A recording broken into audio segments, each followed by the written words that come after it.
Hello दोस्तों, तो आज हम करने वाले हैं नाइट कैंपिंग। हमारे आसपास जंगल है, तो इससे पहले अंधेरा हो जाए हम टेंट वेंट लगा लेते हैं।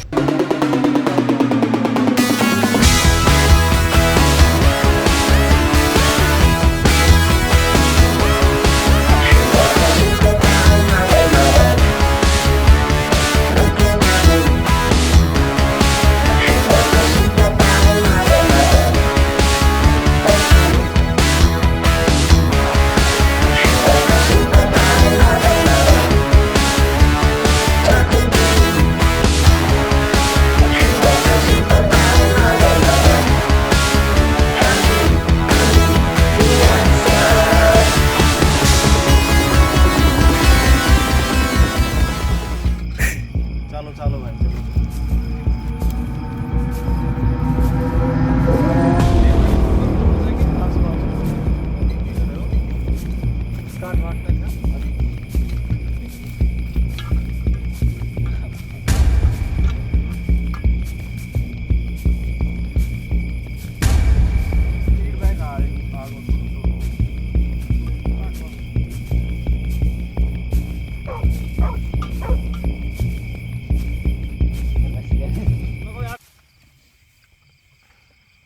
ये मुंडी तो उन्होंने दिखा ले।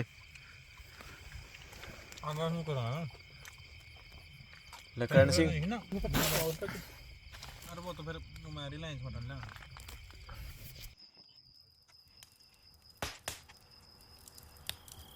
9 p.m.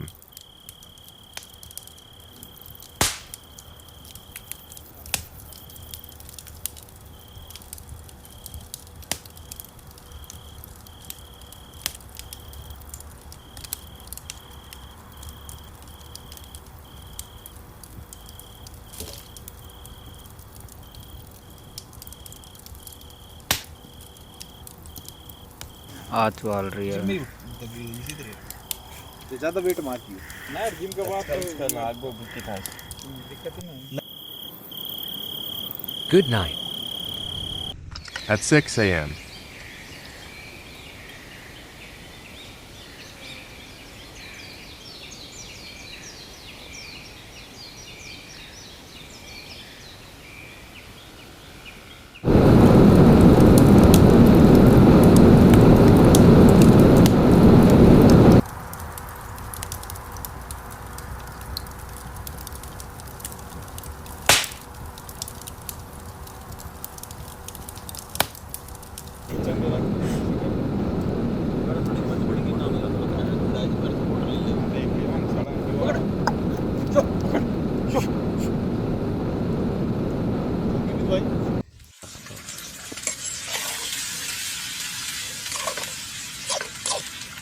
खा लिया ग्रीन सलाद से